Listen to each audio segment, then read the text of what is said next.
We are the unlikely survivors, a single spark in the vast dark of time. This is the story of how you became you. 7 million years ago, the Earth split. The cradle was set, and the forest began to whisper of the plains. Sahelanthropus. The split begins. A forest ape forced to look at the horizon for the first time. Life was raw. Survival meant foraging for roots and fallen fruit, a constant battle against the hunger of the wild. Ardipithecus cadaba. The trees are moving further apart. The ground is no longer a temporary visit. A bridge dweller, half bound to the canopy, half tempted by the wide, dangerous freedom of the plains, Ororin. 6 million years ago, the femur begins to change.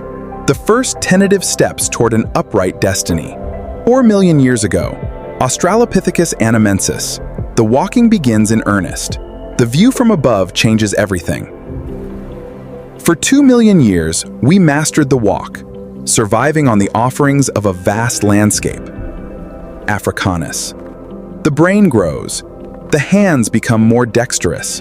We are learning to read the savanna. 2.5 million years ago, the first hint that nature's sharpness could be harnessed.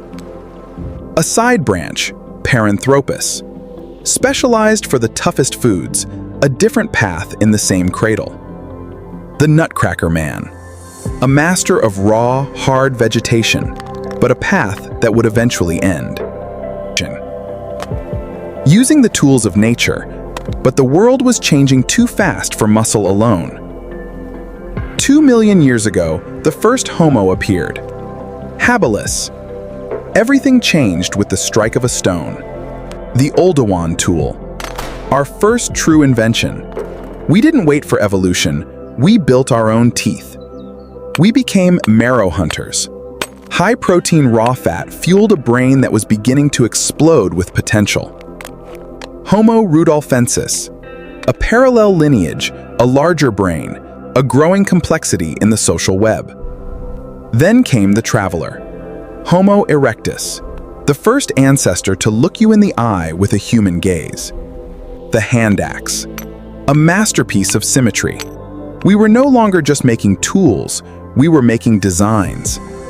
Then, the theft from the sky. Fire.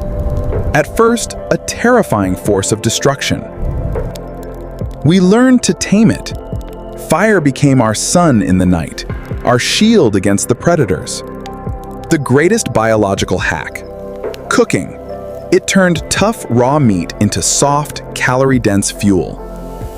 Cooked food meant smaller guts and massive brains. Our bodies shrank so our minds could expand. Ergaster. Built for distance, the first true endurance athlete of the primeval world.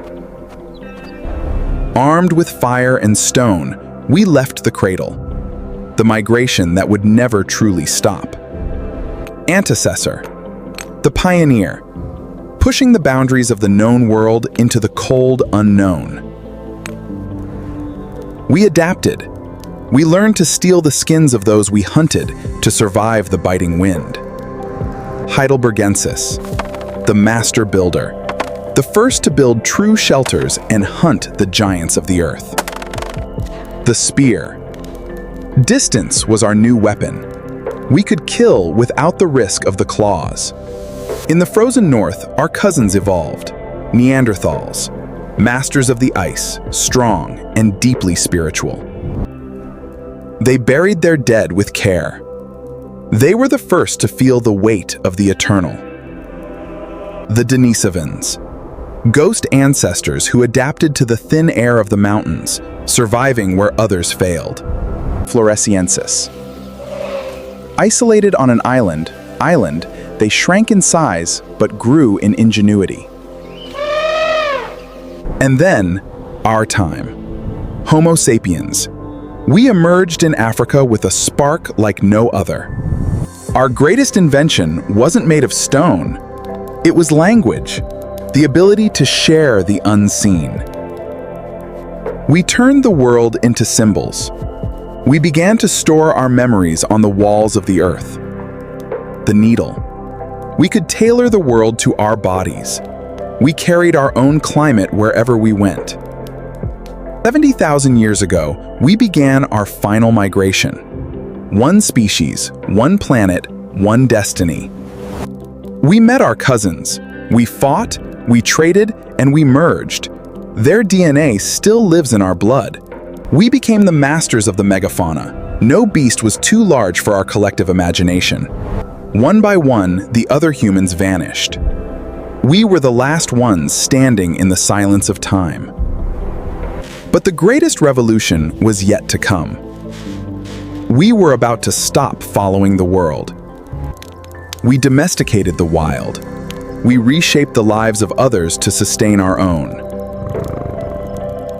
10,000 years ago, agriculture. We stopped running. We made the earth work for us. Settlement. For the first time, we had a permanent address. The village was born. We learned to hold the water and store the surplus. Pottery became our bank for the winter. The wheel. Distance began to shrink. The world became a place of movement and trade. Writing. We killed the silence of death. Our thoughts could now live forever on the page. Civilization. The scale of our power exploded. Thousands of lives unified under a single story. The Bronze Age. We melted the bones of the earth to create weapons and tools of gleaming power. Iron. Stronger, sharper, more abundant. The foundations of the modern world were forged in fire.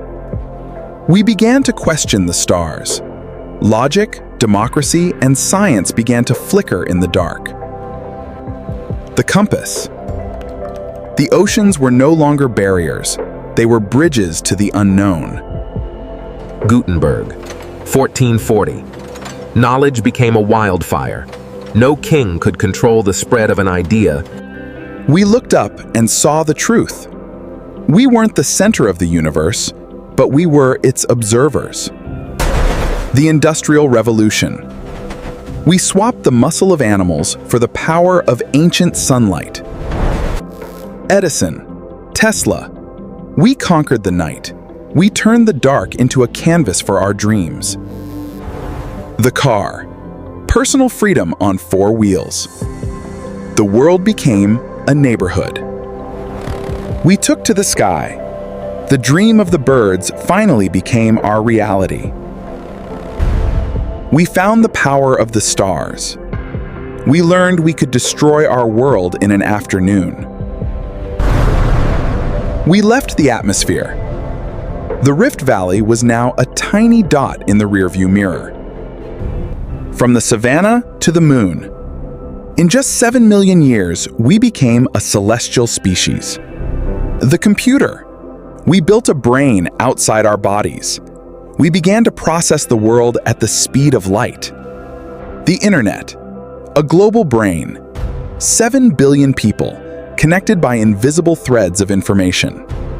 We learned to read our own blueprints. We began to defeat the ancient enemies of disease. But our success came with a cost. We have altered the very world that birthed us. We look to the next horizon, Mars, the next savannah, waiting for our footprints. We are creating a new kind of mind. The hand of Habilis now builds the hand of the machine. We are one family, one story. Born in the dust, headed for the stars. We are the survivors, the storytellers, the dreamers. What will we do with our next 1,000,000 years?